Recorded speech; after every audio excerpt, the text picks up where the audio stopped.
ہمارا کینیڈا کا ایکسپیرینس میلاد شریف کے بارے میں اتنا پازیٹیو ہے کہ لوگوں کو پتہ ہی نہیں ہے کہ میلاد شریف سے ہم نے کتنے لوگوں کو مسلمان کیا ہے. ہمارے جو نیبر تھے اکثریت اس میں دوسرے مذہب کے لوگ ہیں. انہوں نے جب دیکھا کہ جناب خوبصورت بتیاں لگی ہوئی ہیں, they became curious. جب وہ ہم سے یہ پوچھنے آئے ان سے ہمارا تھوڑا سا ڈائلاگ شروع ہوا. تو جاتے وقت ہم نے قرآن کریم کی انگلش ٹرانسلیشن ان کو تھما دی. صلاح الدین ایوبی کے دور میں میلاد شریف باقاعدہ ایز اے سیلیبریشن شروع ہوا. ان کو ضرورت اس لیے پڑی کیونکہ اسلام پوری دنیا میں پھیل چکا تھا. دیکھا کہ دوسری قومیں جو ہیں ان کے جو تہوار ہیں وہ کسی شخصیت سے منسلک ہیں. انہوں نے بولا کہ بھئی سب سے زیادہ جس شخصیت کا دن منانا چاہیے وہ تو رسول اللہ علیہ الصلوۃ والسلام ہے. میلاد کی اہمیت صرف اس بات میں ہے کہ حضور کریم علیہ الصلوۃ والسلام کا اسوہ حسنہ سنایا جائے. میلاد شریف از نتھنگ بٹ تبلیغی اجتماع. کوئی 250-300 عیسائی مذہب کے لوگ چرچ میں تھے. بخدا شاید ہی کوئی آنکھ ہو جس میں آنسو نہ آئے حضور کا سفر طائف سن کر. جین زی والے بچے ہیں, اب ان کے ذہن میں تو یہ آتا ہے کہ بس وہ دھم دھم دھم ہو رہا ہوگا, سلوکیاں جا رہی ہیں, نعرے بازی ہیں اور جھنڈے اچھالے جا رہے ہیں. تو یہ اتنا زیادہ جو منظرنامہ بدلا ہے, آپ نے جب آنکھ کھولی میلاد کے ماحول میں, نعت خوانی کے ماحول میں, تو وہ ماحول کیا تھا؟ 12 ربیع الاول خاص طور پر باقاعدہ سفید چاندنی بچھانا, گاؤ تکیے لگانا, پھول رکھنا,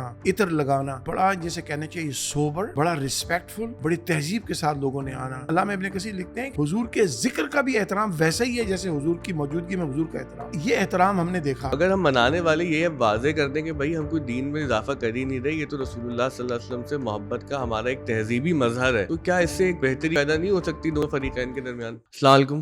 وعلیکم السلام. اچھا, ہم بچپن سے دادا کا ایک کلام سنتے پڑھتے بڑے ہوئے کہ سال بھر دیکھی نہیں ہے ہم نے رونق آج سی, ہو رہی ہے ہر طرف یہ کیسی بارش نور کی, اور بھی عیدیں ہیں لیکن یہ حقیقت ہے ریاض, اصل میں جو عید ہے وہ عید ہے بس آج ہی. عید میلاد النبی کے حوالے سے کلام ہے.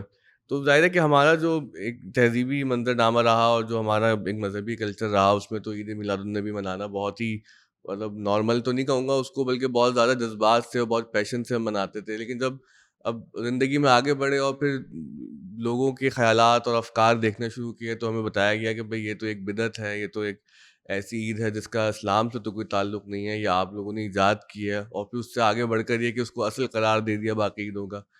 تو اب یہ سوال ہے تو بہت پرانا, آپ نے بھی اپنے بچپن سے سنا ہے, ہم بھی اپنے بچپن سننے, شاید ہمارے بچے اور آگے نسل در نسل یہ سوال ٹریول کرتا رہے گا. تو اب اس کے اندر جواب کے اندر کوئی آپ جب دیکھتے ہیں دنیا کو مذہبی نقطہ نگاہ سے اور سماجی نقطہ نگاہ سے, تو آپ کو کیا لگتا ہے کہ یہ جو عید ہم مناتے ہیں اس کی کیا حقیقت ہے اور کیا وجوہات ہیں منانے کی؟ بسم اللہ الرحمن الرحیم. سب سے پہلے تو آپ کا شکریہ مجھے ماشاء اللہ کہ ایک اچھی ٹاپک پہ بات کرنے کا موقع مل رہا ہے.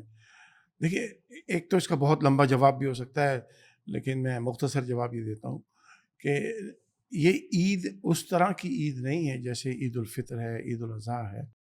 یہ عید بیسیکلی لفظ ہے کہ جو ریپیٹ ہو. عید کے معنی ہے نا جو واپس آئے, ریپیٹ ہو, بار بار آئے. یعنی عید الفطر سال میں ہر بار ریپیٹ ہوتی ہے, یا عید الاضحیٰ. تو کیونکہ نبی کریم علیہ الصلوۃ والسلام کا یوم پیدائش بھی ریپیٹ ہوتا ہے, اس لیے اس کو عید میلاد کہتے ہیں. اور اگر آپ کسی بھی عرب سے پوچھ لیں جناب کہ what is your birthday اور when your birthday is, تو وہ کہے گا مائی عید میلاد از آن سچ اینڈ سچ ڈے. یعنی عید میلاد کے معنی ہیں برتھ ڈے بیسیکلی. عید کے معنی خوشی کے بھی ہوتے ہیں. ہاں, عید کے معنی خوشی کے بھی ہیں, لیکن عید لغوی معنی کے اعتبار سے اگر دیکھا جائے نا تو یہی ہے کہ برتھ ڈے ہے. تو عید میلاد النبی کا مطلب ہے کہ نبی علیہ الصلوۃ والسلام کی برتھ ڈے ہے. اب اس کو بدعت کبھی بھی مسلمانوں نے اس طرح سے نہیں کہا جس طرح سے آج کل کے دور میں یا گزشتہ 100-150 سال میں شروع ہوا ہے.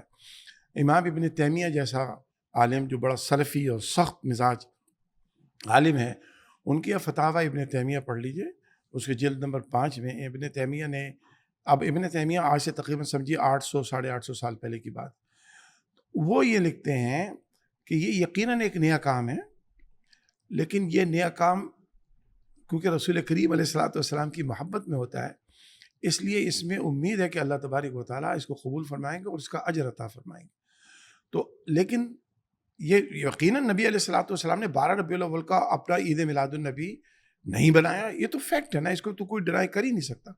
نہ صحابہ کرام نے 12 ربیع الاول کی چھٹی کی اور 12 ربیع الاول کو ایسے سیلیبریشن کی.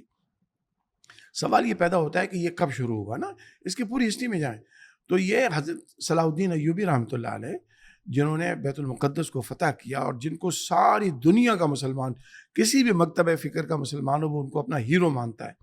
اب ان کو ہیرو اس لیے مانتے ہیں کہ بیت المقدس انہوں نے دلا دیا، لیکن صلاح الدین ایوبی کے دور میں میلاد شریف باقاعدہ ایز اے سیلیبریشن شروع ہوا.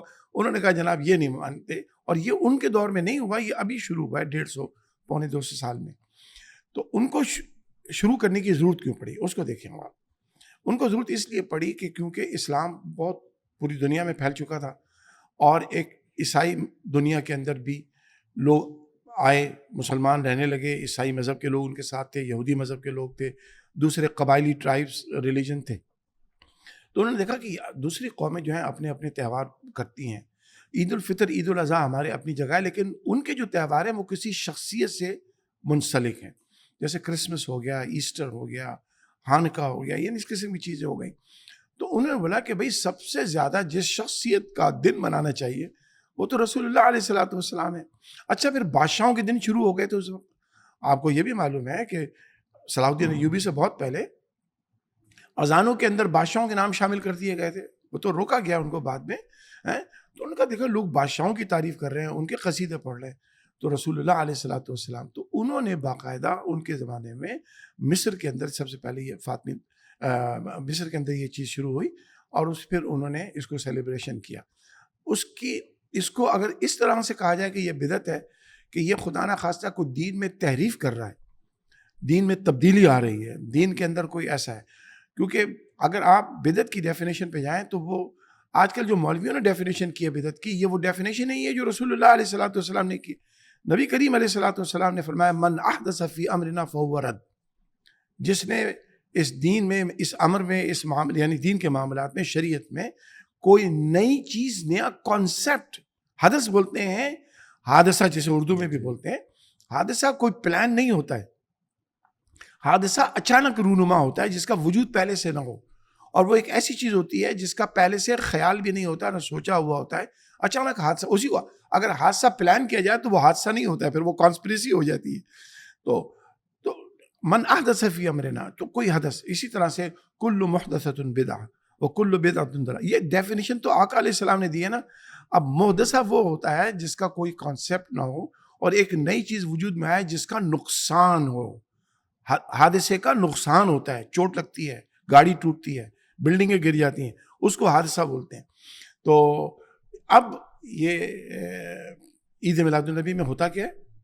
اگر عید میلاد النبی میں قرآن کریم پڑھا جائے، رسول کی تعریف کی جائے، حضور کی سیرت بیان کی جائے، حضور کے احوال و واقعات بیان کی جائے، تو بھائی اس سے دین میں تحریف ہو رہی ہے یا دین کا احیاء ہو رہا ہے، دین کی تعلیم ہو رہی ہے؟ تو یہ بلا وجہ کی ایک چیز شروع کی ہے. اب یہ شروع کیوں ہوئی ہے وہ میں تھوڑی سی بات کر کے میں بات کو ختم کرتا ہوں. ہوا یہ ہے کہ آج سے تقریباً 250 سال پہلے، 200 سال پہلے، جب یہ کلونیل پاورز مسلمان ملکوں میں انہوں نے انویٹ کرنا شروع کیا، ان کو آکوپائی کرنا شروع کیا، اور آپ کو پتہ ہے کہ ایک آدھ ملک کے علاوہ تقریباً تمام اسلامی ممالک کالونیز بن گئی تھی. اس سامراجی لوگوں نے، اسلاموفوبز نے، یورپین سیٹلرز نے وہاں جا کے قبضہ شروع کر دیا. اب انہوں نے وہاں آ کے دیکھا کہ مسلمان چاہے کتنا ہی نالائق کیوں نہ ہو، نماز نہ پڑھ رہا ہو، دین کو سمجھ نہیں رہا ہو، لیکن اپنے نبی کے متعلق یہ ایک بات نہیں سن سکتا. یہ نبی کے معاملے میں بڑے، صلی اللہ علیہ وسلم، یہ بڑے جذباتی ہیں. تو انہوں نے اچھا، اب عیسائی مذہب میں تو آلریڈی آپ کو پتہ ہے تنزل ہے، یہ عیسائی خود مانتے ہیں. تنزل کس معنوں میں؟ کہ اب عیسیٰ علیہ السلام کی تعلیمات پر عیسائی مذہب کے ساتھ ان کی اٹیچمنٹ ویسی نہیں ہے جیسی آج سے 400 500 600 سال پہلے تھی. ٹھیک ہے نا؟ وہ بڑا ڈائلیوٹ ہوتا چلا جا رہا ہے. اب عیسائی مذہب صرف کرسمس حد تک محدود ہے، اور کرسمس میں بھی عیسیٰ علیہ السلام تو نکل گئے، وہ سانتا کلاز آ گیا اب اس کے اندر نا، more of a cultural identity ہو گئی ہے. ہاں، وہ کلچر بن گیا، وہ مذہب نہیں رہا. تو اسی طرح سے ان لوگوں نے دیکھا کہ بھائی اگر مسلمانوں کو اسلام سے تعلق کمزور کرنا ہے تو ان کے نبی پر حملہ کرو، صلی اللہ علیہ وسلم. تو نبی پر حملہ کرنے کے لیے انہوں نے کہا کہ بھائی نبی کا یہ دن مناتے ہیں، اس کے وہ کنٹروورسی پیدا کرو. اور انہوں نے وہی کنٹروورسی پیدا کی، اور یہ وہ کنٹروورسی پیدا ہوئی آج سے 150 200 سال پہلے. یقیناً یہ ایک میلاد شریف کرنا، اس طرح سے کرنا جس طرح سے بعض لوگ کرتے ہیں، تو وہ تو ہم خود اس کے خلاف ہیں. یعنی میلاد شریف پہ آپ جناب ڈھول تماشا ہو رہا ہے، ڈانس ہو رہے ہیں، غیر شرعی باتیں ہو رہی ہیں، تو بھائی اس کی تو مخالفت میلاد کرنے والے سب سے پہلے کرتے ہیں، کیونکہ میلاد کو بدنام کرنے والے یہی لوگ ہیں. تو آپ میلاد شریف کی مخالفت اس لیے کرتے ہیں کہ اس میں غیر شرعی کام ہو رہا ہے، تو بھائی اس غیر شرعی کام کو روکیں، میلاد شریف کو کیوں روکیں؟ مجھ سے ایک صاحب نے پوچھا جناب اس میں جناب یہ دیکھو ڈھول تماشے ہو رہے ہیں، عورت مرد اکٹھے بیٹھے ہوئے ہیں، یعنی انجوائمنٹ ہو رہا ہے، سیلیبریشن ہو رہی ہے. میں نے بولا یہ بتاؤ، میں سعودی عرب میں رہا ہوں اتنے سال، آپ جن کو اللہ نے توفیق دی ہے کعبہ شریف گئے، کعبہ شریف میں آپ جیبیں کٹتی ہیں، اعوذ باللہ کعبہ شریف میں طواف کے دوران غیر محرم عورتوں کو جان بوجھ کے بعض گندے لوگ ہاتھ لگاتے ہیں ان کے جسموں کو. تو میں نے کہا اس کا مطلب ہے کہ ہم طواف بند کر دیں؟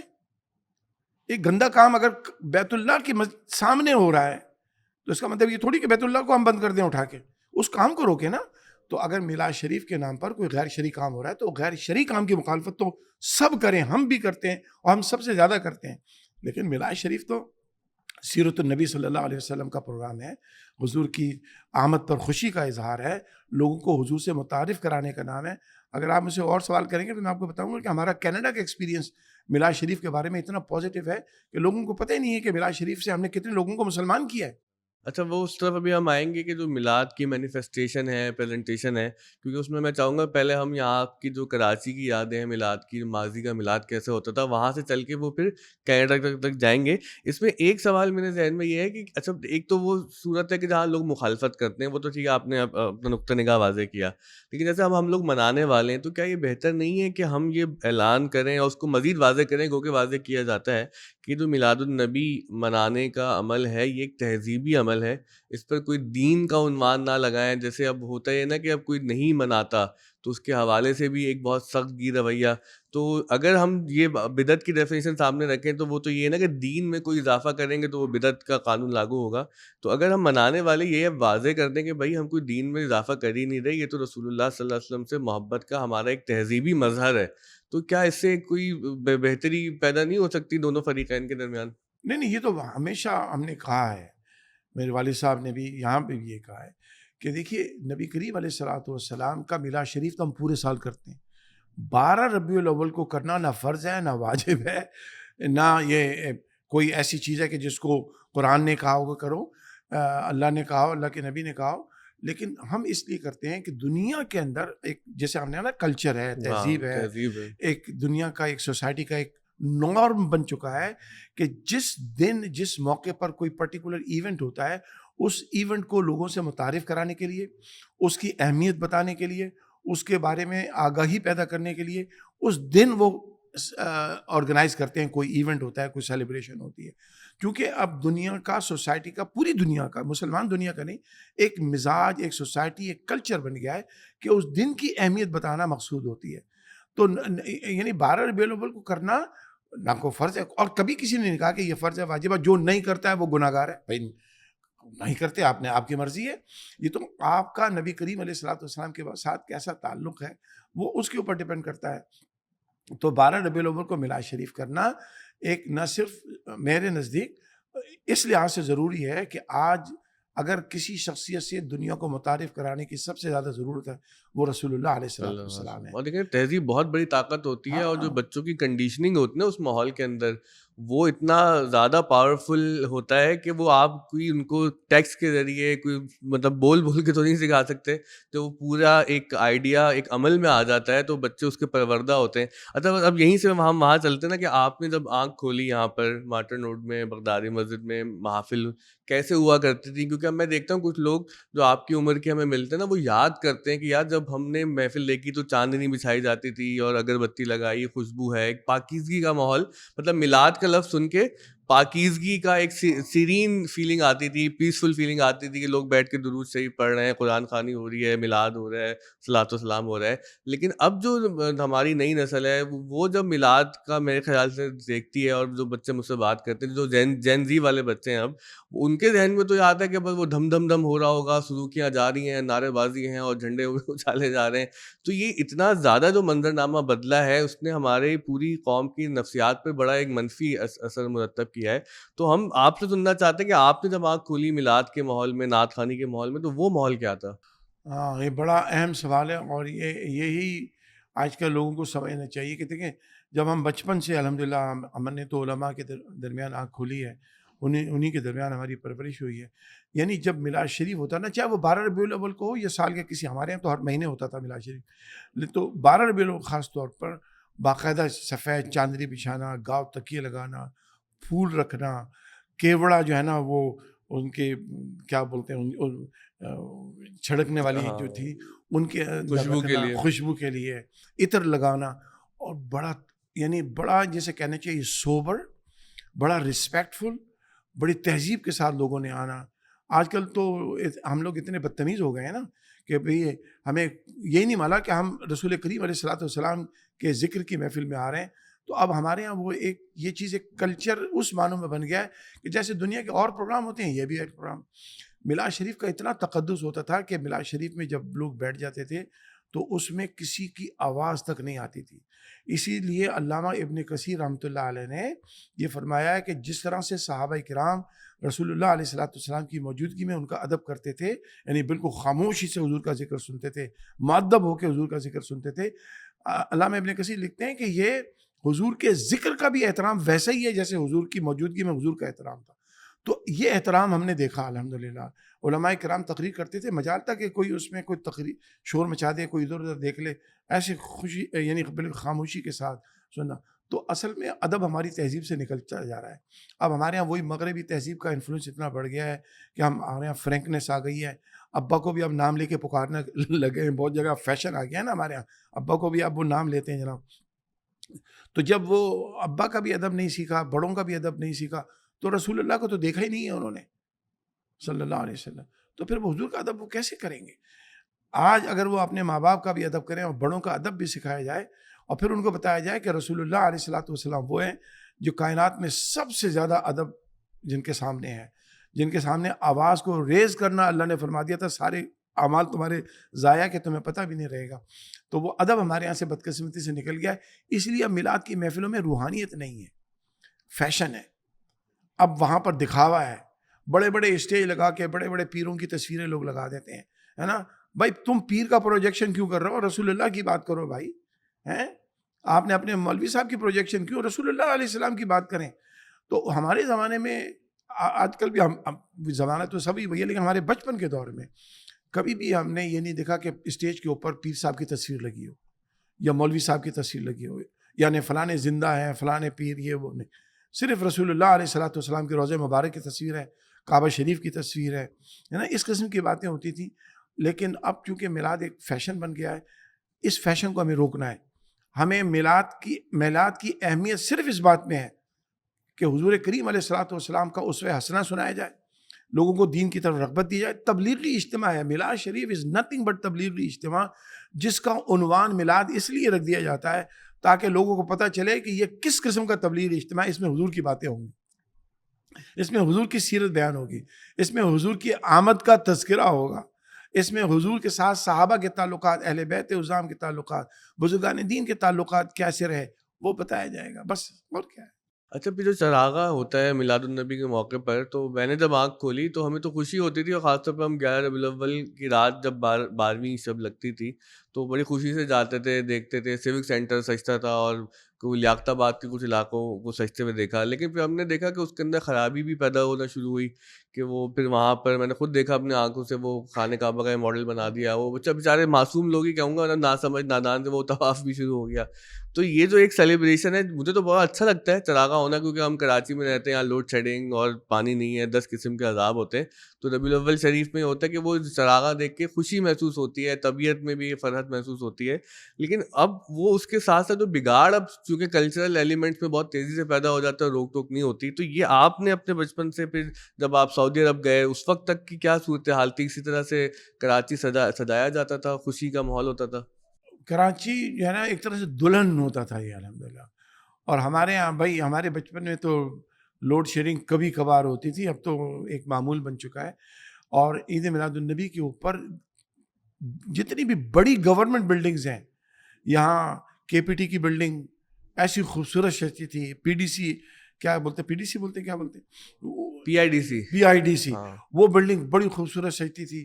ٹاور کے اس کے پاس جو بلڈنگیں ہیں سرکاری دفاتر ہیں صدر کا اسٹیٹ لائف والی بلڈنگ. ہاں یہ سب بلڈنگیں بہت صحیح تھی. حبیب بینک مطلب یہ ہاں. ساری بلڈنگیں بہت خوبصورتی سے سجائی جاتی تھیں اور پھر پبلک جو اپنا یعنی گورنمنٹ اپنے لیول پہ یہ کرتی تھی.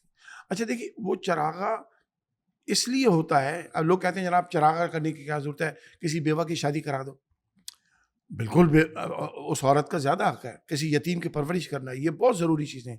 لیکن پھر ایسا کریں نا کہ پھر آپ اپنی جو شادیوں کے اوپر لاکھوں ڈالر لاکھوں روپے خرچ کر رہے ہیں نا, پھر آپ خود بھی یہ خالی میلاد کے اوپر آپ کو غریب یاد آتا ہے اور اپنے تمام جو عیش و نشاط ہیں, شادیاں ہیں, پکنک ہیں اور سیلیبریشنز ہیں, ان پر آپ کو غریب یاد نہیں آتا ہے نا, تو یہ زیادتی ہے. تو چراغا اس لیے کیا جاتا ہے کیونکہ دنیا کا وہی تہذیب والی بات آ گئی, کلچر والی بات آ گئی کہ یوم پاکستان کے اوپر چراغا ہوتا ہے. سال بہت زیادہ ہوا 14 اگست پہ, بہت زیادہ ہوتا ہے نا. تو لوگ کیوں چراغا کرتے ہیں؟ تاکہ ہمارے بچوں کو پتہ چلے کہ آج ہمارا پاکستان ہم کو اللہ نے عطا کیا, یہ پاکستان آزاد ہوا اور پاکستان ایک مملکت کے طور پہ وجود میں آیا. تو لوگوں کو سیلیبریشن کی فیلنگز آتی ہیں کہ ہاں بھائی it's a day of pride. وہ ویسے ہی آرگومنٹ ہے جیسے وہ بقرعید کے موقع پہ کہتے ہیں کہ آپ وہ واٹر کولر لگا دیں, جانور قربان کرنے کی کیا ضرورت ہے. تو بھائی واٹر کولر تو پورے سال لگا سکتے ہیں آپ, وہ موقع جانور قربان کرنے کا تو کر لیں. یہی وہ ایک سوچ ہے کہ جو اصل میں دین سے ہٹانے والی سوچ ہے نا, کہ آپ دین کے نام پہ کوئی کام نہ کریں, ویسے کام کر لیں. بھائی غریب کی مدد کرنا تو ہمارے دین میں تو فرض ہے, ضرورت مند کی ضرورت کو پورا کرنا. حضور نے فرمایا مسجد میں اعتکاف سے بہتر ہے کہ تم کسی غریب کی جا کے مدد کرو, کسی ضرورت مند کی مدد کرو. تو یہ تو ہمارے دین کا فلسفہ ہے. لیکن اس طرح سے دین کے نام پہ کٹوتی کر کے آپ کو غریبوں کی, دوسروں کی مدد کرنا, یہ ایک دین سے ہٹانے کی ایک سازش ہے, ایک انڈائریکٹ سازش ہے. چراغا اس لیے ہم کرتے ہیں کہ 14 اگست کو بھی چراغا ہوتا ہے, 23 مارچ کو بھی کسی زمانے میں ہوتا تھا, آپ کی شادی بیاہ پہ بھی چراغا ہوتا ہے, آپ کے اور دوسرے برتھ ڈے سیلیبریشنز ہوتے ہیں, بچوں کی وہ پہ کرتے ہیں. تو رسول کریم علیہ الصلوۃ والسلام تو سب سے زیادہ معزز, محترم, مبارک ہیں. ان کی سیلیبریشن ہم اس لیے کرتے ہیں تاکہ لوگوں کو بتایا جائے, تعلیم دی جائے, عام اویئرنیس کی جائے. جی. جب آپ سعودی عرب چلے گئے تو وہاں پر جن سالوں میں ربیع الاول آتا تھا تو وہاں تو کچھ اس طرح نہیں ہوتا, تو وہ کیا گھروں میں محافل کیا کرتے تھے, وہ کیسے ربیع الاول ہوتے تھے سعودی میں؟ ہاں دیکھیں اب سعودی عرب کا اب جو حال ہو رہا ہے وہ سب کو نظر آ رہا ہے نا. تو یقیناً وہاں پر کیونکہ میلاد شریف کے بارے میں ان کے عقیدے کے مطابق یہ نہیں منانا چاہیے, لیکن الحمدللہ وہاں گھروں میں تو میلاد شریف ہوتا تھا اور ابھی بھی ہوتا ہے. لوگ ریگولرلی ہوتا ہے, سب کو پتہ ہی ہے پرائیویٹ طور پر اپنے گھروں میں کرتے ہیں. خود سعودی کرتے ہیں, خود سعودی, سارے سعودی اس عقیدے پہ نہیں ہے کہ میلاد شریف شرک و بدعت ہے. سارے سعودی, اچھے سعودی بھی موجود ہیں, میں ان کے درمیان رہا ہوں, میرے بچے وہیں پیدا ہوئے الحمدللہ, اور مجھے بڑی خوشی ہے کہ اللہ تعالیٰ نے مجھے موقع دیا کہ میں ہزاروں سعودی لوگوں کا میں استاد ہوں الحمدللہ. یونیورسٹی میں پڑھاتے تھے آپ؟ پڑھاتا رہا ہوں میں یونیورسٹی میں. تو لیکن اب چونکہ وہاں پر ایک ان کا ایک عقیدہ ہے, اس کا پھر لازمی طور پہ رسپیکٹ ہمیں کرنی پڑتی تھی. تو گھروں میں میلاد شریف ہوتا ہے اور بڑی اچھی گیدرنگز ہوتی ہیں. خود سعودیوں کے گھروں میں, سعودی جو میلاد شریف کے قائل ہیں ان کے گھر میں ہوتا رہا ہے. لیکن اب انشاءاللہ العزیز وہ دور آ رہا ہے جب وہاں کانسرٹ ہو سکتے ہیں, تو میلاد بھی شروع ہوگا انشاءاللہ بہت جلد. ہاں وہ تو اب سب کو آزادی دینے کا فیصلہ انہوں نے کر لیا ہے. اچھا اس کے بعد آپ کینیڈا چلے گئے, تو کینیڈا جب آپ پہنچے تو کس سن میں گئے تھے, اور کیا جب آپ وہاں پہ گئے تھے تو میلاد النبی کو سیلیبریٹ کرنے کا کلچر کس طرح کا تھا اس وقت کینیڈا میں؟ ہاں جب آپ پہنچے تھے وہاں پہ, وہ کس ایئر میں پہنچے تھے؟ ہاں کینیڈا میں دیکھیے یہی آج سے تقریباً 30-31 سال ہو گئے. تو جب میں وہاں گیا اور ہم نے میلاد شریف پہلا دفعہ ربیع الاول آیا تو ہم نے میلاد شریف کیا, تو بڑے فتوے آ گئے جناب کہ شرک ہے, بدعت ہے, یہ ہے, کیسے, کیونکہ وہاں کبھی بھی کسی نے پبلکلی میلاد شریف نہیں کیا تھا. میرے جانے سے پہلے وہاں یہ اسماعیلی مسلمان یہ عید میلاد النبی 12 ربیع الاول کو یا جو بھی ان کی تاریخ ہوتی تھی اس پہ وہ کرتے ہیں اہل تشیع. تو اسماعیلی مسلمان کرتے ہیں, لیکن وہ تاریخ کیا ہے, وہ ربیع الاول میں کسی تاریخ پہ ہوتا تھا. تو اسماعیلی لوگ کرتے تھے. اس کے علاوہ کوئی کسی کا عید میلاد النبی وہاں نہیں ہوتا تھا. ایون اس وقت شیعہ کمیونٹی بھی, کیلگری کی میں بات کر رہا ہوں, شیعہ کمیونٹی تو بہت چھوٹی تھی, اب تو خیر کافی لوگ وہاں پر بڑی کمیونٹی ہو گئی ہے. تو ان کے ہاں بھی اگر محدود اپنے امام بارگاہ میں وہ کر لیتے تھے. لیکن جب ہم پہنچے الحمدللہ, کس ایئر میں آپ گئے وہاں پہ؟ 95. 95 ٹھیک. ہاں 95 میں جب میں گیا ہوں تو وہاں پر میں نے دیکھا کوئی میلاد شریف کا کوئی کانسیپٹ نہیں ہے کسی کمیونٹی میں نے یہ سنا ہے کہ اسماعیلی کمیونٹی ایک ہال میں پروگرام کرتی ہے. لیکن اس کے بعد پھر ہم نے کہا بھئی یہ میلاد شریف تو ہونا ضروری ہے. سعودی عرب میں 7 سال ہم نے میلاد شریف اپنے گھر میں پڑھ لیا کرتے تھے, باہر نہیں ہوتا تھا. لیکن الحمدللہ ہم نے وہاں پر میلاد شریف درس قرآن کے نام پہ کیا ہے. ہم درس قرآن کے نام پہ لوگوں کو بلاتے تھے, اور دیکھیں درس قرآن میں بھی وہی ہوتا ہے جو میلاد شریف میں ہوتا ہے. آپ نے ٹائٹل ہی چینج کیا ہے نا, کام تو وہی ہو رہا ہے. میلاد شریف میں کیا ہے, قرآن پڑھا جا رہا ہے, حضور کی سیرت بیان کی جا رہی ہے, حضور کی حدیث بیان کی جا رہی ہے, نماز کی رغبت دلائی جا رہی ہے. میلاد شریف میں بھی یہی ہوتا ہے نا. علماء تقریر کرتے ہیں تو وہ کوئی الٹی سیدھی باتیں نہیں کرتے, وہ دین کی باتیں کرتے ہیں. تو ہم درس قرآن ٹائٹل رکھ دیتے تھے, لیکن کرتا ہوتے تھے میلاد شریف ہوتا تھا. لوگ آتے تھے سارے, صلاۃ و سلام بھی ہم پڑھتے رہے وہاں پر, نعت خوانی بھی کرتے رہے, لیکن ہم ٹائٹل درس قرآن کرتے تھے. تو اسی طرح سے جب کینیڈا میں گیا تو وہاں نہیں تھا. تو پھر اس میں الحمدللہ یہ میرے والد کی, میرے پیر و مرشد کی الحمدللہ یہ تربیت تھی کہ پھر ہم نے پھر ڈٹ کے مقابلہ کیا نا. وہ شرک و بدعت کے فتوے دینے والے جو تھے نا, پھر میں نے ان کو کہا کہ میں نے کہا دیکھیے آپ ایسا کیجئے, فیس بک پہ نہ لکھیں, آپ نہ ای میل بھیجیں, آپ میرے سامنے آ جائیں, ہم لوگ بات کرتے ہیں, ڈائلاگ کرتے ہیں, تاکہ آپ کو ہم بتائیں کہ بدعت کیا چیز ہے اور میلاد شریف کیا چیز ہے. تو پھر میں نے $10,000 کے انعام بھی رکھے تھے. میں نے کہا میں تمہیں $10,000 دوں گا کیش, کیونکہ الحمدللہ میری جاب اللہ نے مجھے ہمیشہ ایگزیکٹو پوزیشن میں رکھا. IBM سے میں ریٹائر ہوا ہوں, تو میں نے کوئی مسجد کی امامت اور خطابت تو ہمارا والنٹیئر ہے, وہ تو ہمارے خون میں دین کی خدمت ہے. ہم نے دین کے ذریعے پیسے نہیں کمائے. تو جب ان کو میں چیلنج کرتا تھا کوئی سامنے تو آیا نہیں, کیونکہ میں ان سے یہ کہتا تھا کہ تمہاری بدعت میں گراؤں گا تو پھر تم کو ہم بتائیں گے میلاد شریف کیا ہے. ابھی بھی دیکھیں, اور الحمدللہ یہ کووڈ نے تو بہت ہی ہیلپ کر دی نا. کووڈ کے بعد تو ساروں کا بدعت کا کانسیپٹ چینج ہو گیا. ہاں یہ کووڈ حالانکہ بڑی مصیبت تھی وہ ہمارے لیے, لیکن کووڈ نے بدعت کی ڈیفینیشن چینج کر دی. وہ کیسے دیکھیں نا, ہمارے نبی کا حکم ہے, سنت ہے, شریعت ہے, با جماعت نماز میں آپ نے کندھے سے کندھا ملا کے کھڑے ہونا ہے. یہ ریکوائرمنٹ ہے نماز کی. اگر آپ فاصلے سے کھڑے ہوں, نماز ہی نہیں ہوتی ہے, شیطان بیچ میں گھس جاتا ہے. ہم نے تو 2 میٹر ڈسٹینس سے نماز پڑھی ہے با جماعت 2.5 سال, ایک آدھ دن کی بات بھی نہیں ہے, اور سب نے پڑھی ہے. جو میلاد کو بدعت کہتے ہیں انہوں نے بھی پڑھی ہے. تو میں کہتا ہوں یہ تم نے یہ کام کیا, یہ تو خلاف سنت کیا, 1400 سال مسلمانوں کی طریقے کے خلاف کیا, شریعت کے حکم کے خلاف کیا. کیوں کیا؟ اس لیے کہ ضرورت تھی. اگر نہ کرتے تو وہ کنٹیجیس وائرس پھیلتا چلا جاتا. اس کو روکنے کے لیے ہم نے عیسائی ڈاکٹروں کی بات مان لی کہ 2 میٹر سے ڈسٹینس سے نماز پڑھ لو. میں نے بولا اگر کووڈ کی بیماری کو روکنے کے لیے اس ضرورت کے تحت آپ 2 ڈسٹینس سے شریعت کے خلاف نماز پڑھ سکتے ہیں, تو آج تو حضور سے متعارف کرانے کی جتنی ضرورت ہے شاید اس سے پہلے کبھی ضرورت ہو. مغربی دنیا میں قرآن پر بعد میں حملہ ہوتا ہے, نبی پر پہلے حملہ ہوتا ہے. یہ مغربی دنیا میں نے تو اس کو فیس کیا الحمدللہ, فیس ٹو فیس. وہ نبی صلی اللہ علیہ وسلم پہ سب زیادہ حملے کرتے ہیں, بعد میں قرآن کا نمبر آتا ہے. تو آج تو حضور سے متعارف کرانے کی ضرورت ہے. اب حضور سے متعارف ہم ہر جمعے کو بھی کرتے ہیں, تقریریں ہوتی ہیں اور موقع بھی ہوتے ہیں, لیکن وہاں کی ایک تہذیب بھی ہے, اور اب تو ساری دنیا کی ایک ہی تہذیب ہے کہ خاص اوکیجنز کے اوپر سیلیبریشن کرتے ہیں. اب میں آپ کو بتاتا ہوں کہ ہم کینیڈا میں الحمدللہ یہ چراغا جو ہے نا, کس طرح سے ہمیں دین پھیلانے میں, دین کی دعوت دینے میں, 12 ربیع الاول کو چراغا کرنے پر, بتیاں لگانے پر اس نے ہماری کیسے مدد کی. تو ہماری وہاں کیلگری میں جو مسجد ہے, 12 ربیع الاول کو الحمدللہ ہم اپنی پوری مسجد سجاتے ہیں. تو جب پہلی دفعہ ہم نے اس کو سجایا, اور ہر سال کرتے ہیں الحمدللہ, تو ہمارے جو نیبر تھے سب اکثریت اس میں عیسائی مذہب کے مانوں کی, یا دہری ہیں یا عیسائی ہیں یا سکھ ہیں یا دوسرے مذہب کے لوگ ہیں. تو انہوں نے جب دیکھا کہ جناب یہ تو بتیاں لگی ہیں, خوبصورت بتیاں لگی ہوئی ہیں, تو دے بیکیم کیوریس. تو آؤٹ آف کیوریاسٹی وہ آئے, جناب what is going on here, this is not Christmas, کیونکہ وہاں چراغا ہوتا ہے تو کرسمس پہ ہوتا ہے. یہ آج ربیع الاول تو کرسمس کا سیزن ہی نہیں تھا اس زمانے میں, تو ربیع الاول جولائی وغیرہ میں آ رہا تھا. تو ہم نے ان کو بتایا کہ بھائی آج ہمارے نبی کی پیدائش کا دن ہے, it is the birthday of prophet صلی اللہ علیہ وسلم. تو ہمارا مقصد یہ تھا کہ یہ کسی طرح سے آئیں, ہم سے بات چیت کریں. تو جب وہ ہم سے یہ پوچھنے آئے کہ آپ نے یہ بتیاں کیوں لگائی ہوئی ہیں, تو جب ان کو ہم نے یہ بتایا تو الحمدللہ ان سے ہمارا تھوڑا سا ڈائلاگ شروع ہوا. ڈائلاگ شروع ہوا تو جاتے وقت ہم نے قرآن کریم کی انگلش ٹرانسلیشن ان کو تھما دی، پھر تھوڑا سا ایک پمفلیٹ بنایا رسول کریم کی سنت اور سیرت کے حوالے سے.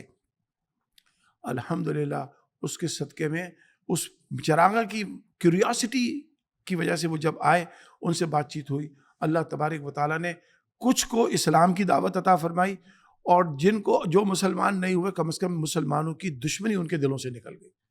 تو یہ چراغا کی برکت تھی کہ اس کے نتیجے میں یعنی اس چراغا کو ہم نے دعویٰ کے لیے استعمال کیا اور اس کے نتیجے میں حضور کی بات کو ہم نے لوگوں تک پھیلایا. آج الحمدللہ ان 31 سالوں کے اندر الحمدللہ حضور کے صدقے میں اب کینیڈا میں وہ لوگ جو میلاد شریف نہیں بھی کرتے ہیں نا، پبلکلی جو پہلے میلاد شریف کو بدعت کہتے ان کی زبانیں تھکتی نہیں تھی، الحمدللہ سب الحمدللہ خاموش ہیں. نہیں کرو تمہاری، ہم نے کبھی نہیں کہا کہ میلاد شریف تم پہ نہیں کرو گے تو تم گناہ گار ہو گئے یا مسلمان. اچھا یہ جو آپ کا رویہ نا بڑا پازیٹیو ہے، کیونکہ میں نے یہاں پاکستان میں دیکھا ہے، کیونکہ ہم جب مسجدوں میں جاتے ہیں تقریر سنتے ہیں اور نجی محفلوں میں بھی گفتگو سنتے ہیں نا، تو جس طرح سے آپ بہت مثبت طریقے سے کہیں نا کہ ٹھیک ہے ہمیں یہ تہذیبی عمل ہے میلاد النبی صلی اللہ علیہ وسلم منانا، اور اس کو دعویٰ کے لیے بھی استعمال کیا، اس کے بڑے فوائد ہیں، اور وہ روحانی فوائد بھی ہیں، نفسیاتی بھی ہیں، سماجی بھی ہیں، معاشرتی بھی ہیں. لیکن جب یہ رویہ ہمارے یہاں سے ایسے بدل کے وہ حملہ آوری کی صورت اختیار کرتے نا کہ چونکہ تم لائٹ نہیں لگاتے، چونکہ تم میلاد نہیں مناتے تو اب تم کافر ہو، اب تم گستاخ ہو، تو یہ رویہ بھی میرے خیال سے ایکولی کنڈیم کرنا چاہیے اس کو. بیٹا بالکل ایبسولوٹلی اس کو زیادہ کنڈیم کرنا چاہیے. میں آپ کو بتاتا ہوں کہ یہ جو چیز ہمارے یہاں آئی ہے نا، جو ایک یعنی تشدد پسند اور شدید قسم کی باتیں کرنا. دیکھیے ابھی میں آپ کو بتاتا ہوں، وینکوور میں پروگرام تھا جس میں سعودی عرب سے ایک سعودی عالم آئے ہوئے تھے، اور یقیناً ان کا عقیدہ میلاد شریف کا نہیں ہے. ہم تو نبی کریم علیہ الصلوۃ والسلام پہ سلام پڑھتے ہیں تو کھڑے ہو جاتے ہیں نا، وہ لوگ نہیں کھڑے ہوتے ہیں. اچھا یہ اس پروگرام میں بھی موجود تھا، ہماری تنظیم کی طرف سے وہ پروگرام تھا. یہ سعودی عالم بھی وہاں موجود تھے، ان کے ساتھ ہمارے دیوبند علماء بھی وہاں موجود تھے، یہ سب تھے، مطلب سب اہل سنت ہم لوگ ہیں سنی مسلمان، وہ سب تھے وہاں پر. تو صلاۃ والسلام پڑھنے سے پہلے، کیونکہ ہم تو سلام پڑھتے ہیں بھائی، تو صلاۃ والسلام پڑھنے سے پہلے میں نے سعودی عالم کے سامنے اور ہمارے دیوبند مکتب فکر کے جو علماء موجود تھے ان کے سامنے میں نے پہلے ان کو بتایا. اور یہ میں جب سے کینیڈا گیا، سلام پڑھنے سے پہلے میں 2 منٹ اس بات پر لیتا ہوں، ان کو سمجھاتا ہوں کہ ہم کھڑے کیوں ہوتے ہیں، ان کو ایکسپلین کرتے ہیں. بخدا میں جی آج تک کسی نے نہیں کہا کہ آپ جو کھڑے ہوتے ہیں یہ غلط ہے. یعنی وہ لوگ جو اس کو مانتے بھی نہیں، انہوں نے بھی نہیں کہا. کیونکہ میں ان کو یہ کہتا ہوں، دیکھو نبی کریم علیہ الصلوۃ والسلام پر سلام پڑھنے پر تو کسی کو اعتراض نہیں ہے. ان اللہ و ملائکتہ، قرآن کریم کی وہ مشہور آیت ہے. سب کا ایمان ہے کہ حضور پر درود بھی بھیجنا ہے اور حضور پہ سلام بھی پڑھنا ہے. اختلاف اس بات پہ ہے کہ کیسے بھیجنا ہے. تو میں نے بولا دیکھیے ہمارا دل اس بات پر مطمئن ہے کہ کھڑے ہونے میں احترام ہے اور تعظیم ہے. آپ کا دل اگر اس بات پر مطمئن ہے کہ بیٹھنے میں آپ کو تعظیم لگتی ہے تو آپ بیٹھ کے پڑھ لیں. میں تو کہتا ہوں اگر تم کو لیٹ کر سلام پڑھنے میں تعظیم لگتی ہے تو تم لیٹ کے پڑھ لو بھائی. پڑھنا تو ہے، ہم کھڑے ہوتے ہیں ہمیں تعظیم لگتی ہے. میں قسم کھا کے کہتا ہوں نجم کہ جب میں یہ بات کہتا ہوں، وہ لوگ جو کھڑے نہیں ہوتے زندگی میں کبھی بھی کھڑے ہو کے سلام نہیں پڑھا، وہ بھی کھڑے ہو جاتے ہیں. آپ لوگوں کو تمیز سے بات کریں، ان کو ریزن بتائیں، لاجک سے بات کو ایکسپلین کریں. اکثریت دنیا میں لوگ اچھے لوگوں کی ہے، برے لوگ بہت کم ہیں، ابو جہل بہت کم ہیں. تو الحمدللہ وہ پاکستانی ہندوستانی ان میں وہ بھی ہیں، عرب بھی ہیں، کھڑے ہو جاتے ہیں. جب ان کو میں کہتا ہوں بھائی میں تو کھڑا اس لیے ہوتا ہوں کہ مجھے تعظیم نظر آتی ہے، آپ کو تعظیم بیٹھنے میں نظر، آپ بیٹھے رہے. جب ان کو یہ فلیکسیبلٹی دیتے ہیں تو پھر وہ کھڑے ہی ہو جاتے ہیں الحمدللہ، کیونکہ اکثریت کھڑی ہو جاتی ہے. اچھا ایک طرف تو یہ بہت خوشائن بات ہے کہ جو لوگ اس کو طرح جو ان کے اعتراضات ہیں وہ کچھ سمجھتے ہیں، کچھ قربت بڑھتی ہے. لیکن دوسری طرف ہمارے رویہ یہ، مجھے آپ کی بات سے وہ ایک واقعہ یاد آیا. پھنسی طرح کی اگر ایک خوشی کی تقریب تھی تو آپ نے یہی بات کی، مجھے یاد ہے آپ کہ بھائی جس کو کھڑا ہونا ہے وہ کھڑا ہو جائے، جو بیٹھ کے ادب سے پڑھنا چاہے. تو ہمارے کچھ لوگ ناراض ہو گئے تھے، وہ بعد میں چیما کو یہ شروع کر دی کہ انہوں نے جو ہے کہ کھڑا ہونا ضروری ہے، یہ کیسے کہہ دیا کہ بیٹھ جائیں، تو غلط کلچر اور غلط راہ دکھا رہے ہیں. تو یہ رویہ جو نا بڑا عجیب سا ہو گیا ہے کہ اس کی وجہ سے ہوتا ہے کہ جو لوگ ایون یہ کہ اس چیز کو نارمل سمجھتے ہیں نا، ان کے دماغ میں بھی پھر پریشانیاں پیدا ہوتی ہیں کہ اتنا کیوں اصرار کر رہے ہیں کھڑے ہونے پر، اتنا کیوں لڑائی کر رہے ہیں، جبکہ یہ اس طرح کا دینی حکم تو ہے بھی نہیں. میں آپ کو بتاؤں ایک بات، اور یہ میں اکثر بات کہتا ہوں، اسلام کو سب سے زیادہ نقصان خود مسلمانوں نے پہنچایا ہے. تصوف کو سب سے زیادہ نقصان صوفیوں نے پہنچایا ہے. اہل سنت والجماعت کو سب سے زیادہ نقصان انہی اہل سنت والجماعت کے لوگوں نے پہنچایا. وجہ اس کی یہ ہے کہ جب آپ نے ایک چیز کو پیش تو کیا، لیکن اس پیش کرنے کی نہ آپ کے پاس لاجک ہے، نہ آپ اس کو صحیح طرح سے ایکسپلین کر پاتے ہیں، نہ آپ کے پاس وہ تعلیم ہے. بس آپ کے پیر صاحب نے، آپ کے مولوی صاحب نے کہہ دیا کھڑا ہونا جو ہے وہ ضروری ہے. بھائی کیوں ضروری ہے؟ آپ کو یہ بتائیں نا، آپ کیوں ضروری ہے؟ اور جو کھڑا نہیں ہو رہا ہے اس کے لیے آپ کیوں ضروری بنا رہے ہیں؟ دیکھیں، شریعت اللہ اور اس کے رسول علیہ الصلوۃ والسلام کا اختیار ہے. شریعت نہ مولوی کا اختیار ہے، نہ پیر صاحب کا اختیار ہے. شریعت اللہ نے قرآن بتایا اور خود نبی علیہ الصلوۃ والسلام نے بتایا، حضور کے صحابہ، حضور کی اہل بیت نے اس کو سمجھا. یہ چیزیں جو ہے نا، یہ شریعت بناتی ہیں. اب مجھے یہ بتائیے، شریعت میں کہیں بھی یہ ریکوائرمنٹ نہیں ہے کہ حضور پر سلام پڑھنے کے لیے کھڑے ہونا لازمی ہے. یہ کوئی ریکوائرمنٹ نہیں ہے. ہم کھڑے ہوتے ہیں کیونکہ ہمیں محسوس ہوتا ہے، ہمارا ایمان ہے کہ اس میں احترام ہے. کیونکہ ہم پاکستانی ترانے کے لیے کھڑے ہو جاتے ہیں، کینیڈین ترانے کے لیے کھڑے ہو جاتے ہیں، کوئی دوسرا بڑا آدمی آتا ہے اس کے احترام میں کھڑے ہو جاتے ہیں. تو آقا علیہ الصلوۃ والسلام تو سب سے زیادہ احترام والے ہیں. تو جس طرح سے آقا کا احترام ہے، اسی طرح آقا کے ذکر کا بھی احترام ہے، آقا علیہ الصلوۃ والسلام کے اوپر درود السلام پڑھنے کا بھی احترام ہے. ہم اس احترام میں کھڑے ہو جاتے ہیں. اگر کوئی بیٹھا رہے اس کو اللہ کے واسطے اس کو مت کہیں کہ تم مسلمان نہیں رہے یا تم گستاخ ہو گئے. اس کو رغبت دلائیں، اس کو سمجھائیں کہ کھڑے ہونے میں احترام کیوں ہے اور بیٹھے رہنے میں آپ کو احترام کیوں نہیں لگ رہا. لیکن اگر اس کو لگ رہا ہے، یاد رکھو ہر شخص کا تعلق اللہ کے ساتھ براہ راست ہے. اللہ کو جواب دیں ہیں، ہم مولوی صاحب کو جواب دے نہیں ہیں. ہم کیتھولک نہیں ہے کہ پریسٹ کے تھرو اللہ کے پاس جائیں گے نا. ہمارا اللہ سے براہ راست رابطہ ہے. یاد رکھیے، خود نبی کریم علیہ الصلوۃ والسلام نے فرمایا ہر انسان کا صراط مستقیم اللہ کے ساتھ ہے. ہر انسان کا سیدھا راستہ اللہ کی طرف جاتا ہے. ہم رسول کے طریقے پر صراط مستقیم پہ رہتے ہیں. یاد رکھیں، رسول کا طریقہ ہے. اللہ سے تعلق تو ہر ایک کا براہ راست ہے نا.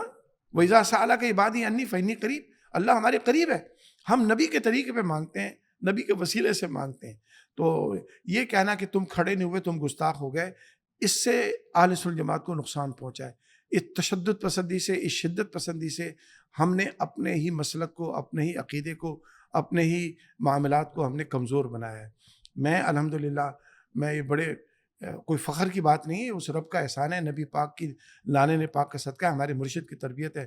ہم نے خاندانی لوگ جو دوسرے مقادب فکر کے تھے ان کو اسی طرح سے پیار اور محبت سے اور لاجک سے اور دلیل سے قائل کیا. آج وہ کھڑے ہو کے سلام، جنہوں نے زندگی بھر صلاۃ و سلام نہیں پڑھا، آج وہ صلاۃ و سلام کینیڈا میں پڑھتے ہیں. میں ایک واقعہ سناتا ہوں. فصیح الدین صاحب آئے ہوئے تھے. یہ ہمارا بہت پرانا، تقریباً میں سمجھوں 27-28 سال کی بات ہو گئی ہے.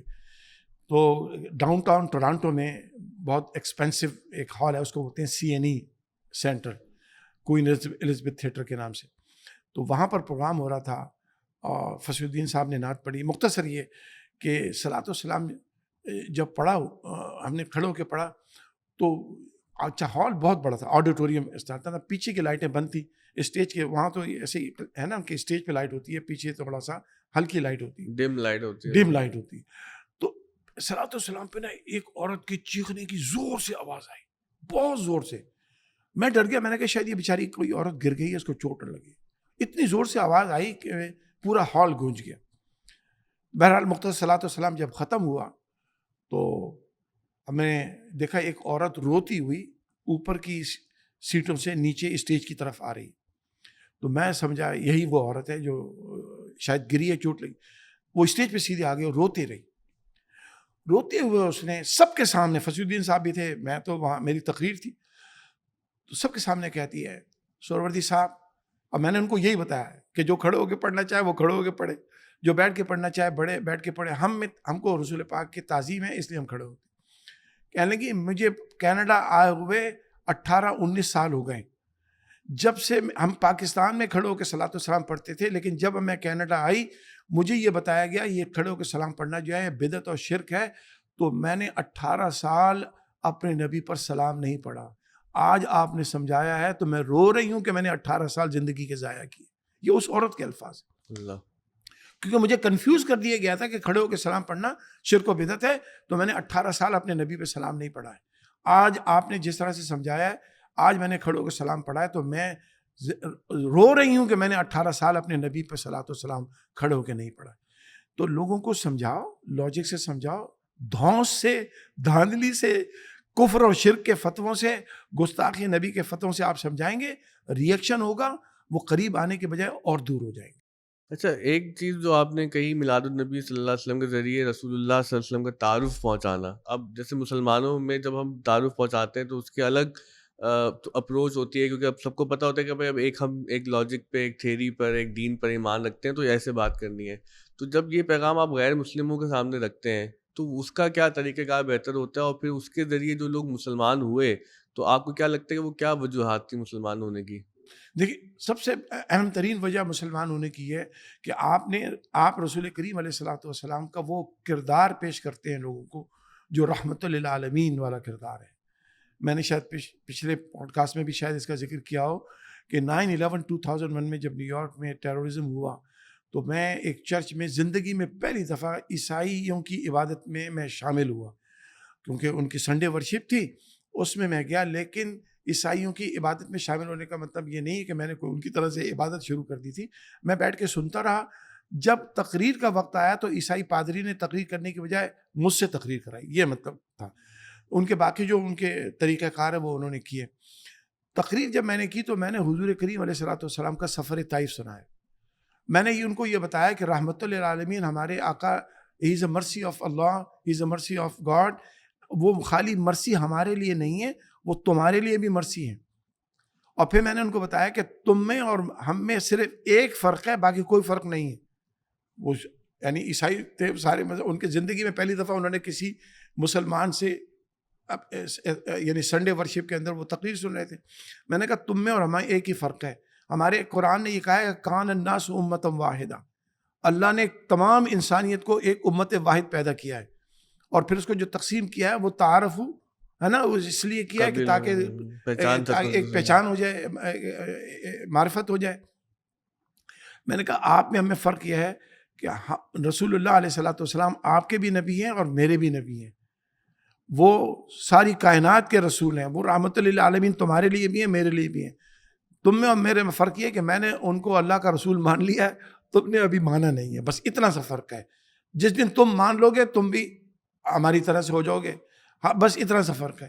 تو یہ جب رسول کریم کا سفر طائف سنایا، نجم اس چرچ کے اندر، تاریخی چرچ تھا، 9/11 2001 کی بات ہے، 25 ستمبر 2001. میں تاریخ بھول نہیں سکتا کیونکہ زندگی میں پہلی دفعہ کسی عیسائی مذہب کے لوگوں کے درمیان، یہ اسی مہینے جب 9/11 ہوا ہے، 25 ستمبر کو انہوں نے مجھے چرچ میں بلایا اور کہا کہ آپ آ کے تھوڑی سی بات کریں. 11 تاریخ ہے یا 25 تاریخ ہے؟ ہاں، 25 ستمبر 2001.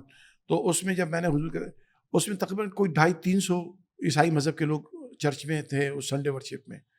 بخدا شاید ہی کوئی آنکھ ہو جس میں آنسو نہ آئے حضور کا سفر طائف سن کر. ہم نے اپنے نبی کو صحیح طریقے سے ان کو بتایا نہیں ہے. یہ بڑا اہم یہ نا کہ اس وقت تو مسلمانوں سے عجیب نفرت تھی، بہت زیادہ بھوچال تھا دنیا بھر میں. بالکل.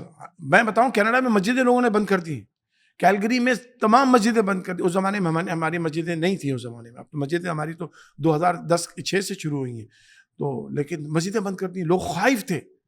میں الحمدللہ، یہ پھر وہ بات آ جائے گی کہ میں اپنے منہ میاں مٹھو بننے والی بات نہیں ہے. یہ ہمارے پیر و مرشد کی تربیت تھی کہ 9/11 کے بعد اور 9/11 سے بھی پہلے 97 سے میں کینیڈین میڈیا میں اسلام کی بات کرنا، مسلمانوں کا دفاع کرنا، یہ ہم نے کیا. کوئی دوسرے مکتب فکر کا ہو وہ بھی اس میں نہیں تھا. اور ہم نے اپنے مکتب فکر کا دفاع نہیں کیا، اسلام کا دفاع کیا اور تمام مسلمانوں کا دفاع کیا، چاہے وہ ہم سے اختلاف رکھتے ہیں نہیں رکھتے. لیکن ہم نے، چاہے وہ شیعہ ہوں، سنی ہوں، کسی مکتب فکر کے ہوں، ہم نے سب کی بات کی کہ ہم سب ایک ہیں. تو الحمدللہ اس کے نتیجے میں مسلمانوں کے بارے میں ایک گڈ ول پیدا ہوئی. 400 سے زیادہ چرچز میں گیا 9/11 کے بعد. 400 سے زیادہ ہر چرچ میں جا کے میں نے لوگوں کو یہی بتایا کہ ہمارے نبی صلی اللہ علیہ وسلم کا کیا پیغام ہے. یہ جو انتہا پسندی ہے، ٹیررزم ہے، کلنگ ہے انوسینٹ لوگوں کی، یہ ہمارے دین کا حصہ نہیں ہے بھائی. یہ ہمارے دین کو بدنام کرنے والے یہ وائٹ ہاؤس میں پیدا ہوئے ہیں سارے. میں تو اس طرح سے کہتا تھا. اچھا آپ نے اپنے وہ واک کا بھی قصہ سنایا تھا، تو ہمارا پچھلا پوڈ کاسٹ ہے وہ آپ جا کے دیکھ سکتے ہیں، آپ نے پورے اکراس کینیڈا واک کی. تو میں جو آپ کے فیس بک پہ اور جو آپ کی سوشل میڈیا یا آپ کی جو ویب سائٹ تھی اس پہ ہم نے دیکھا کہ مردوں کے ساتھ خواتین کی بھی بڑی تعداد وہاں پر مسلمان ہوتی ہے آپ کے پاس آ کے. تو یہ کس طرح سے پھر آپ لوگ کنیکٹ کرتے ہیں وہ، مطلب کیونکہ خواتین نیچرلی مذہب کی طرف انکلینیشن تو زیادہ ہوتی ہے، وہ ہم کسی بھی سوسائٹی میں دیکھیں، ہاں بالکل. تو وہ پھر وہ کس طرح سے آپ لوگ یہ شیور کرتے میک شیور کرتے ہیں کہ جو خواتین ہیں ان کے جو مسائل بھی کچھ الگ ہوتے ہیں اور کچھ ظاہر ہے کہ ان کے اپروچ بھی کچھ الگ سی ہوتی ہے دین کے حوالے سے، تو ان کو پھر دعوت کے لیے کوئی الگ سے آپ لوگوں کا اپروچ ہوتی ہے، میتھڈ ہوتا ہے؟ الحمد للہ دیکھیے جو اللہ کے نبی صلی اللہ علیہ وسلم نے ہمیں شریعت دی ہے نا، ہمیں اس کی پابندی کرنا ضروری ہوتی ہے. تو ہمارے یہاں محرم اور نامحرم کا جو بہت امپورٹنٹ کانسیپٹ ہے اس کو ہم قائم رکھتے ہیں. تو ہمارا پورا ہر مسجد میں عورتوں کا ایک سیکشن الگ ہوتا ہے، مردوں کا سیکشن الگ ہوتا ہے. تو عورتوں کے سیکشن کی انچارج عورت ہی ہوتی ہے، کوئی خاتون ہوتی ہیں، کوئی بچی ہوتی ہے. اور پھر وہ جو عورتیں مسلمان ہوتی ہیں تو ان کو کلمہ شریف تو ہم پڑھا دیتے ہیں، اس کے بعد پھر ان کا تعلق جو ہوتا ہے وہ ویمن سیکشن میں ہی رہتا ہے. اور پھر وہ ان کو کہا جاتا ہے کہ بھئی ہماری یہ خاتون ہے، یہ استاد ہیں، لڑکیوں کی استاد ہیں، لڑکیوں کو عورتیں ہی پڑھاتی ہیں. مرد ہمارے کسی مسجد میں صحیح. بچیوں کو میں نہیں پڑھانے دیتا. میں کہتا ہوں نہیں، چھوٹی بچی ہو کوئی 4-5 سال کی تو وہ تو ہو جاتی ہے، لیکن جیسے بچی بڑی ہوتی ہے تو عورتیں پڑھاتی ہیں. تو ہمارے یہاں ویمن سیکشن الگ ہے، مردوں کا سیکشن الگ ہے. عورتوں کو عورتیں ہینڈل کرتی ہیں، مردوں کو مرد ہینڈل کرتے ہیں. پھر جو نو مسلم عورتیں ہوتی ہیں پھر ان کی تربیت الحمدللہ وہ عورتیں ہی کرتی رہتی ہیں. تو آپ کو نہیں وہ ریزنس کیا آپ کو لگتے ہیں کہ بھائی کہ وہ یہ ہوتے ہیں کہ کچھ پوائنٹس ہوتے ہیں انسان کی زندگی میں، کیونکہ مذہب کی تبدیلی بہت بڑا فیصلہ ہے کہ آپ کو اس کے بعد بہت سے سوشلی ریپرکیشن کا سامنا کرنا ہے، گھر والوں سے لڑنا ہے، سماج سے ایک عجیب سا ہی رشتہ نیا پیدا ہو جاتا ہے، پھر انسان کی نفسیات پہ بہت تبدیلی واقع ہوتی ہے. تو میں یہ سمجھنا چاہ رہا ہوں کہ جو لوگ مذہب تبدیل کر کے اسلام میں آتے ہیں، تو آپ نے اس پہ غور کیا ہے کہ وہ کیا کیا پوائنٹس ہوتے ہیں کہ جہاں پر وہ فیصلہ کر لیتے اتنا بڑا؟ دیکھیے اسلام کی طرف کنورجن کی 3 جو میں نے دیکھی ہیں وہ 3 سچویشنز بنتی ہیں.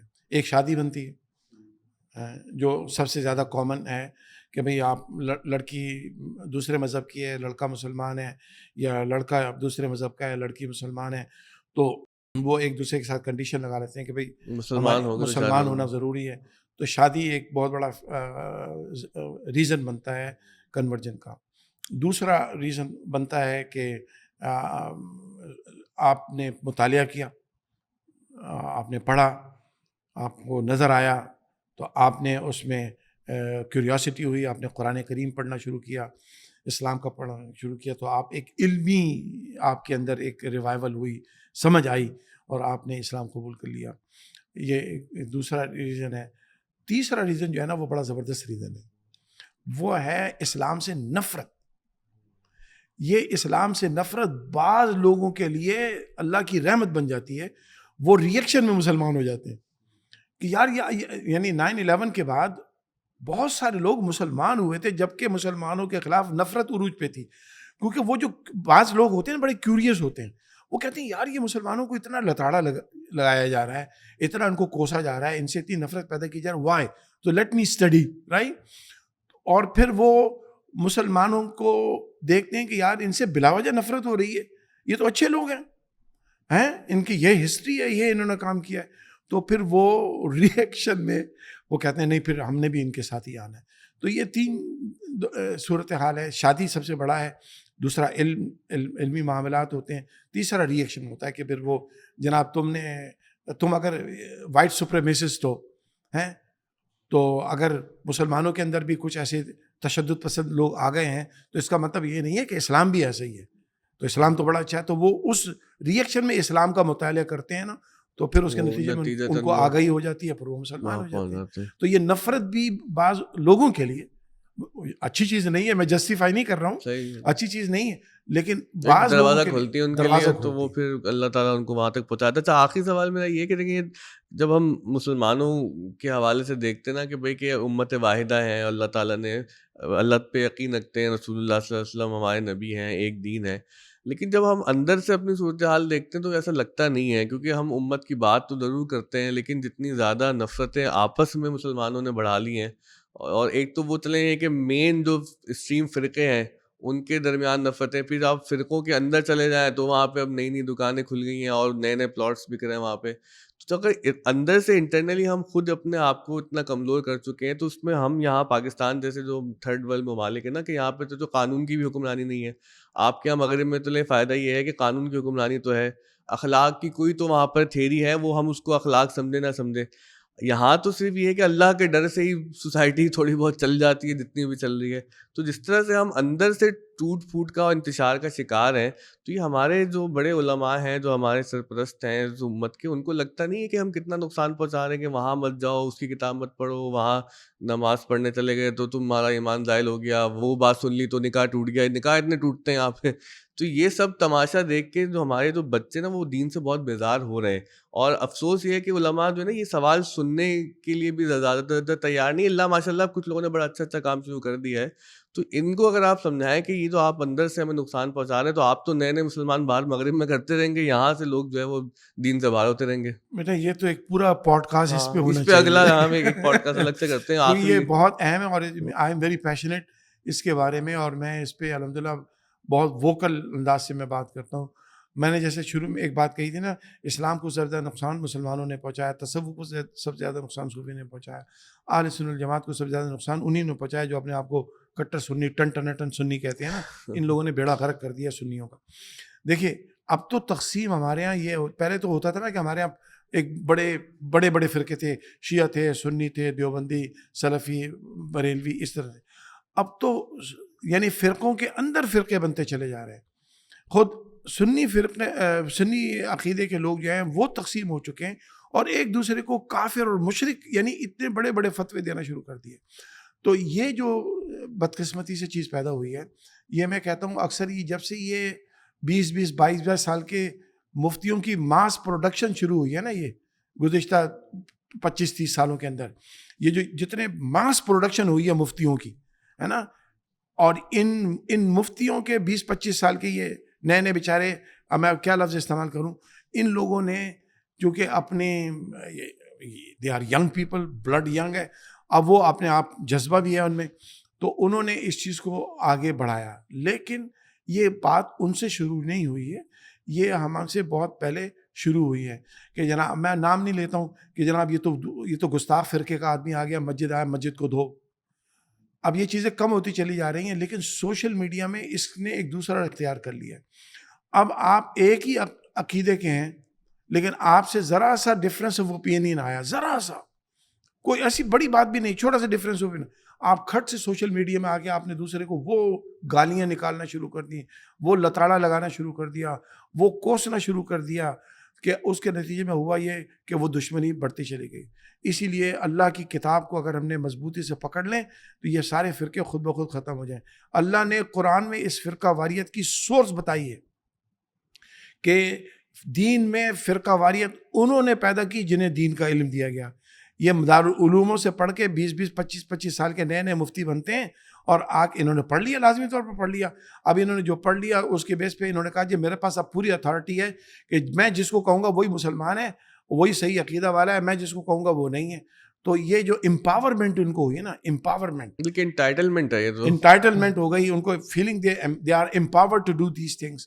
تو اس کے نتیجے میں یہ ہمارے یہاں تقسیم ہوئی ہے, اور اس سے جتنا نقصان ہمارے دین کو ہوا ہے, اتنا نقصان, ان لوگوں کو اندازہ نہیں ہے. ہم وہاں لوگوں کو اسلام میں لا رہے ہیں, یہاں پاکستان میں ٹھیکہ لیا ہے اسلام سے نکالنے کا, اور دہریت دنیا کے اندر بڑھ رہی ہے. ادھر سے آپ مسلمان کر رہے ہیں, یہاں سے جو ہے وہ ہر بندہ کافر ہوتا جا رہا ہے. ہر کافر ہوتا ہے. اور میں ایک لوگوں کو پتہ نہیں ہے ابھی تک, جو آج سے سمجھیے 15-10 یا زیادہ دور بھی نہیں, 15-20 سال پہلے تک دنیا میں اسٹیٹس یہ تھے, مغربی دنیا کے اسٹیٹس یہ تھے کہ دنیا کا فاسٹسٹ گروئنگ ریلیجن اسلام ہے. ابھی بھی بعض کہتے ہیں, لیکن اب اس میں ڈفرینس آ چکا ہے. دنیا کا fastest growing religion in the world is Islam. اور یہ کہا جا رہا تھا کہ اس صدی کے آخر میں, یا 2050 تک, ناٹ آخر میں, 2050-2060 تک Islam will be the first majority religion. Christianity number 2 پہ آ جائے گی. آپ پڑھ لیجئے, اسٹیٹ بدل چکے ہیں اس وقت. اب یہ کہا جا رہا ہے کہ 2070 تک یا by the end of the century Atheism will be the first religion, and Islam will be the second one, and Christianity will be the third one. ریس میں ایتھیزم آگے نکل گیا. ہاں ریس میں ایتھیزم آگے نکل گیا ہے. تو اب یہ ہو رہا ہے نا. اور وہ ایتھیزم کیسے ہو رہا ہے؟ ایتھیزم مغربی دنیا سے نہیں ہو رہا, خود یہ مولوی بنا رہے ہیں. آپ جب ایک دوسرے کو گالی نکالیں گے, ایک دوسرے کو کافر مشرک کہیں گے, وہ نوجوان سن رہا ہے, وہ آپ سے تو بیزار ہوگا ہی ہوگا, وہ دین سے بھی بیزار ہوگا. اچھا آپ نے بالکل ٹھیک کہا. اس پہ ہم اگلی نشست پہ جو ہے گفتگو آپ سے کرواتے ہیں, کیونکہ آج تو وہ میلاد النبی سے بہرحال بات جڑی ہوئی ہے. کیونکہ اگر رسول اللہ صلی اللہ علیہ وآلہ وسلم سے اگر ہم انس محسوس نہیں کریں گے, ان سے طبیعت میں میلان محسوس نہیں کریں گے, محبت محسوس نہیں کریں گے, تو پھر نتیجہ یہی ہوگا کہ وہ جو اقبال نے شیطان کا خطبہ لکھتے ہوئے کہا تھا نا کہ یہ فاقہ کش جو موت سے ڈرتا نہیں ذرا, روح محمد اس کے بدن سے نکال دو. تو یہ روح محمد صلی اللہ علیہ وآلہ وسلم ہی ہماری جو ہے وہ اسلام کی اصل ہے, ہمارے ایمان کی اصل ہے. بہت شکریہ آپ نے آج کی جو گفتگو کی. انشاءاللہ اگلے پوڈ کاسٹ میں اس موضوع کو ہم آگے لے کے چلتے ہیں.